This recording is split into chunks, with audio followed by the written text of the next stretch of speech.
What is up, everyone? My name is CreativeGuise, and this is CreativeGuise Productions. Man, I am horrible at this as far as getting these videos edited and put together and all that jazz, but here we are with part 2. Better late than never, I suppose. I've got this thing out of the tempering oven, this 6-inch chef's knife that I've been working on, and we're going to grind on these bevels and get this thing cleaned up and ready to sharpen.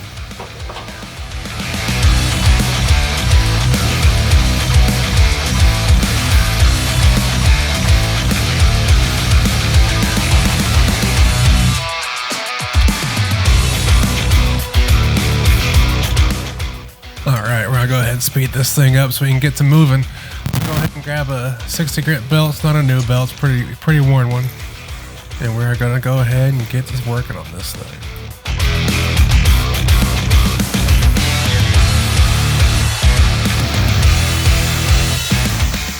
Are you dizzy yet? Because I'm getting dizzy. Oh, looks like I forgot my safety glasses. Safety first, kids. We are about that life. Alright, let's get the grind in here.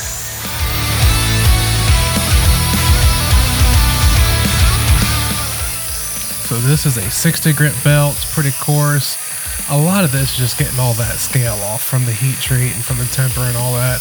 But I'm also taking that edge and getting it down to really, really close to its final diameter. Now you probably won't make this out, but I moved that belt just a hair off of that platen, and all that does is it really softens out that plunge line. It just helps it look a little better, because when that thing gets real sharp, it looks odd. Hey, look at that, full body shot. God, I gotta lose that gut, don't we all? Hashtag dad bod.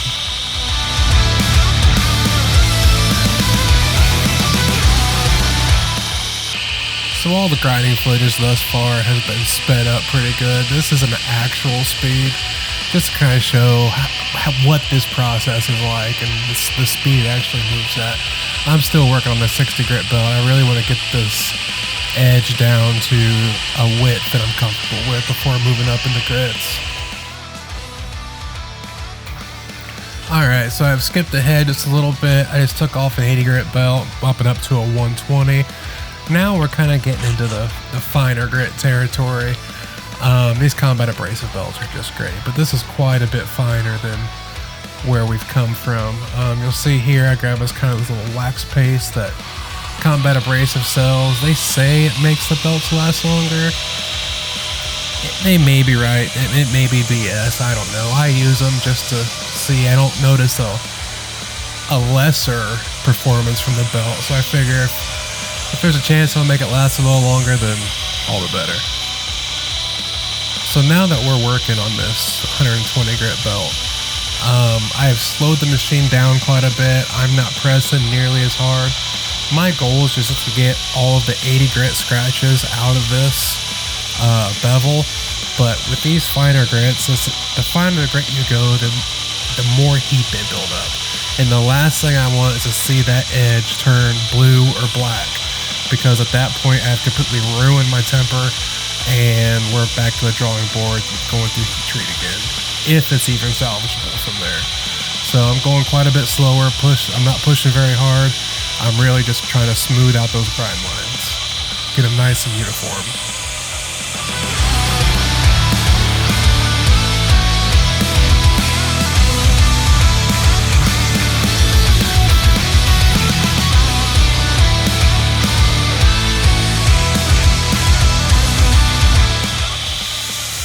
Hey, we're back out wide here.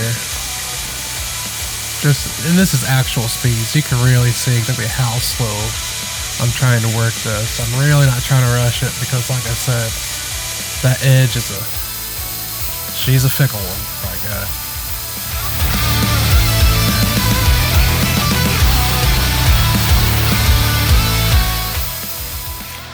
Alright, now we're over here throwing on a red surface conditioning belt. These things are lifesavers. This is supposed to be about the equivalent of a 120 grit belt, I believe, which is what I just took off, but it just smooths out those grind lines like you would not believe. It just gives you a really good starting point there. You can kind of see it there. I'm sure I'll show you again what it's doing. There, you can see that right there, and just see how that looks compared to where we came from.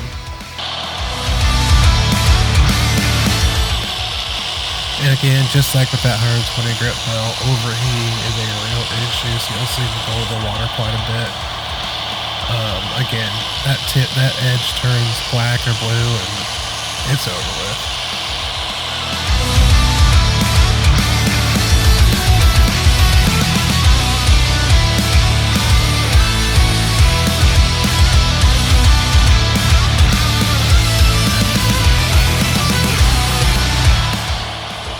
Alright, so now we're going to get this little welding magnet out and get all the crud off of it. Let me tell you, this little $6 welding magnet, however much it was, is all lifesaver. Just to get those flats nice and cleaned up. Save some hand sanding.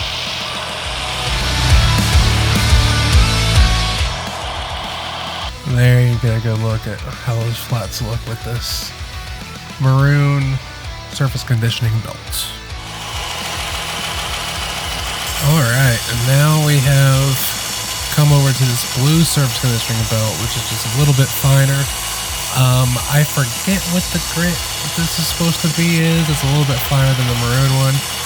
But again, we're still just refining that bevel there, helping us smooth it out and make for a little bit less hand sanding here in the future.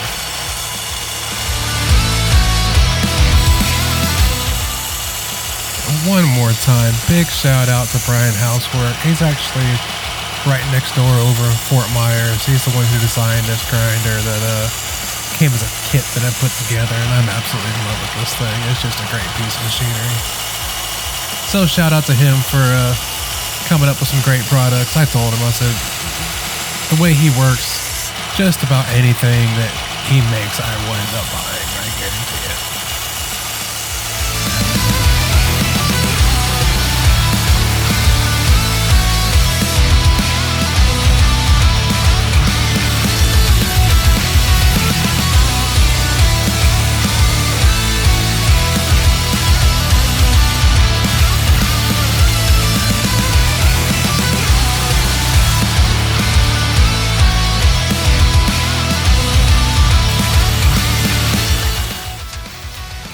Now we're going to give another big shout out to the guys over at TR Maker. This is their small wheel attachment. Love this thing too. We're just going to get that little finger choil there cleaned up. And some of the edges around there. This tool is just a godsend. These guys are in Turkey. Order something from them. They literally get it to you here in Florida in 3 days. I'm pretty sure it's that way for all over the States, but they're pretty awesome.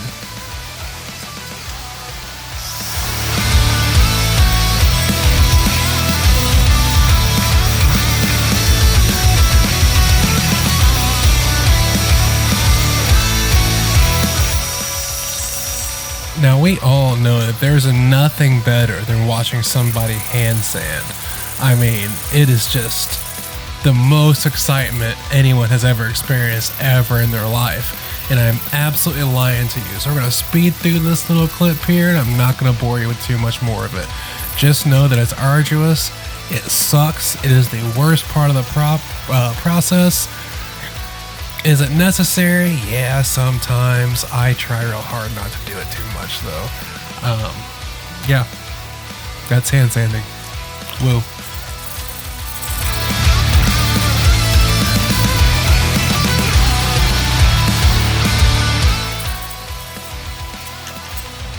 Alright, so these are the scales we're going to put on this bad boy, and that's Tina standing behind me.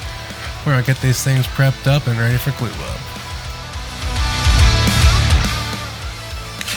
Now, in order to make sure that these scales affix appropriately to the tank, they've got to be flat and apparently not in focus. But the best way to get something flat is with a disc grinder like I'm using here. It's messy as all hell, but it gets the job done.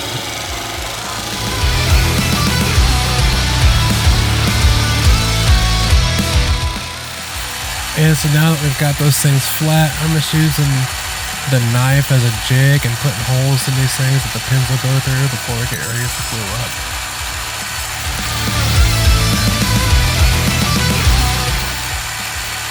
Personally, I think this next bit of this process is pretty boring and pretty self-explanatory, so sit back and enjoy. No need for me on this one.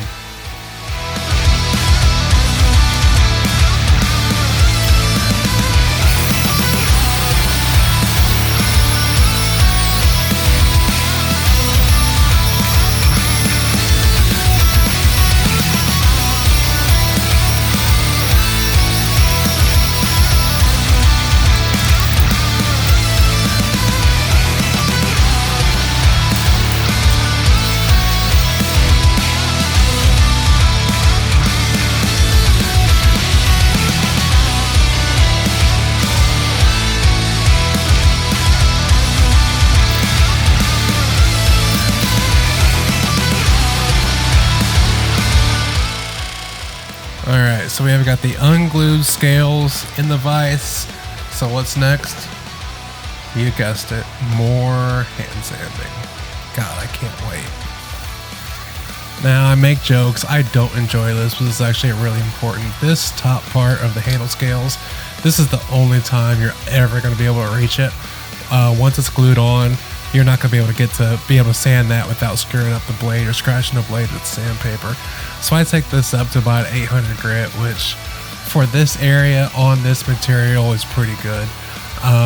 The rest of them, when I go to hand sand the whole handle together on the knife, I'll take it up a little bit higher, probably about 1500 grit before I go to the buffing wheel on this thing.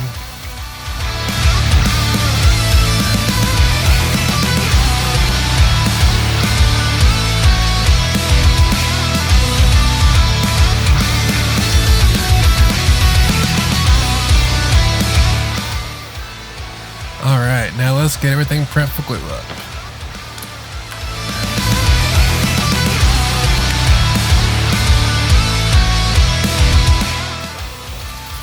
If you want this epoxy to hold, cleanliness is next to godliness. So we're going to get everything cleaned up with acetone, get it all fitted up well. We're going to tape the blade to keep the epoxy from getting onto it, because that's a pain in the butt to get off. We're going to do everything we can to set ourselves up for success, and we're still going to screw something up because that's just the nature of the process.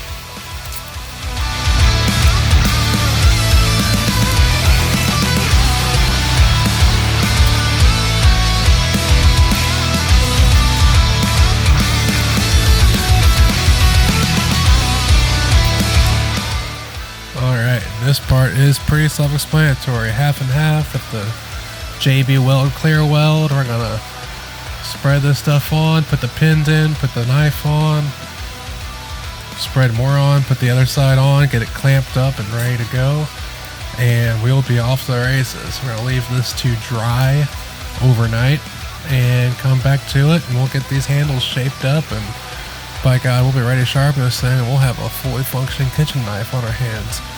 I think that's where we're going to leave it for right now. Thank you so much for checking me out on this one. I promise within a couple days, part 3, the third and final part of this build will be out. I'm not going to procrastinate like I did with this one, and we'll be good to go. Thanks so much for checking us out, and I'll check you out next time. Later on.